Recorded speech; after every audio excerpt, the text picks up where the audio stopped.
حضرت نوح علیہ السلام اللہ کے بہت ہی بزرگ اور صبر کرنے والے نبی تھے۔ آپ اللہ کے پہلے رسول مانے جاتے ہیں، انہیں پوری قوم کی طرف بھیجا گیا۔ آپ کا نام تھا نوح بن لامک اور آپ حضرت آدم علیہ السلام کی 10ویں نسل سے تھے۔ جب دنیا میں گمراہی پھیل گئی، حضرت آدم علیہ السلام کے زمانے کے بعد کچھ لوگ صحیح راستے پر رہے، لیکن دھیرے دھیرے انسانوں نے اللہ کو بھول کر بت پرستی، مورتی پوجا شروع کر دی۔ اچھے لوگ مر گئے اور لوگوں نے ان کی مورتیاں بنا لی۔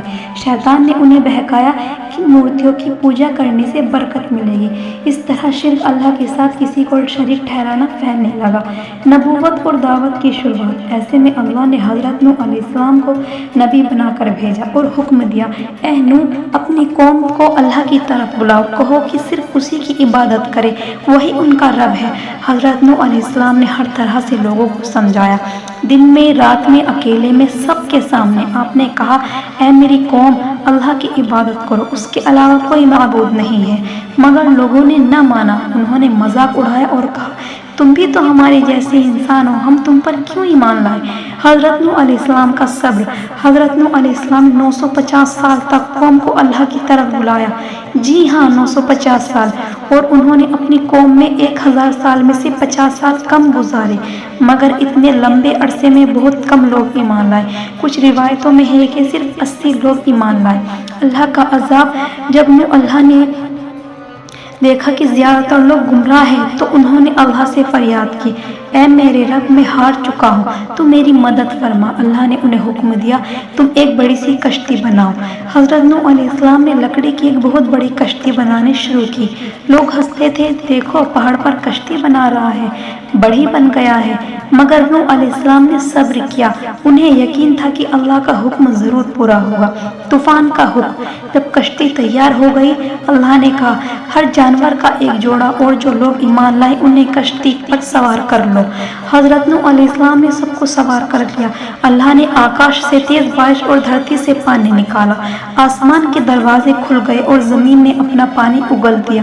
پانی اتنا بڑا کہ پہاڑوں کی چوٹیاں بھی ڈوب گئی، ہر غیر ایماندار ڈوب گئے، یہاں تک کہ نوح علیہ السلام کا اپنا بیٹا بھی جو کافر تھا، بیٹے کی دکھ بھری داستان۔ نوح علیہ السلام نے بیٹے کو پکارا، بیٹے، ہمارے ساتھ سوار ہو جاؤ، کافروں کے ساتھ مت رہو۔ مگر بیٹے نے کہا، میں کسی پہاڑ پر چڑھ کر بچ جاؤں گا۔ نوح علیہ السلام نے دکھ میں کہا، اے میرے رب، میرا بیٹا میرا گھر کا حصہ ہے۔ اللہ نے جواب دیا، وہ تیرا نہیں ہے، کیونکہ اس کا عمل نیک نہیں تھا۔ طوفان کا رکنا۔ جب اللہ کا پورا عذاب ہو گیا، اللہ نے کہا، اے زمین، اپنا پانی نگل لے، اے آسمان، برسنا بند کر۔ کشتی جا کے جوڑی پہاڑ پر رک گئی، جو آج ترکی ملک میں ہے۔ سب کافر تباہ ہو چکے تھے، اب زمین پر نئے انسانوں کی شروعات ہوئی۔ وہ جو کشتی بچ گئے تھے، اس کہانی میں سے ہمیں سکھاتی ہے صبر۔ 950 سال تک لوگوں کو بلایا، لیکن ہار نہیں مانی۔ دعوت کا جذبہ، مذاق، ترسکار، سب سہ کر اللہ کا پیغام پہنچایا۔ اللہ پر یقین۔ جب صبر ساتھ چھوڑ دے تب بھی اللہ مدد کرتا ہے۔ حق اور باطل کا فرق رشتے نہیں، ایمان ہی اصلی پہچان ہے۔ اگر ہم سچے دل سے اللہ پر ایمان لائے، صبر رکھے اور نیک کام کرے تو دنیا ہنسے یا روکے، اللہ کی مدد ضرور آتی ہے۔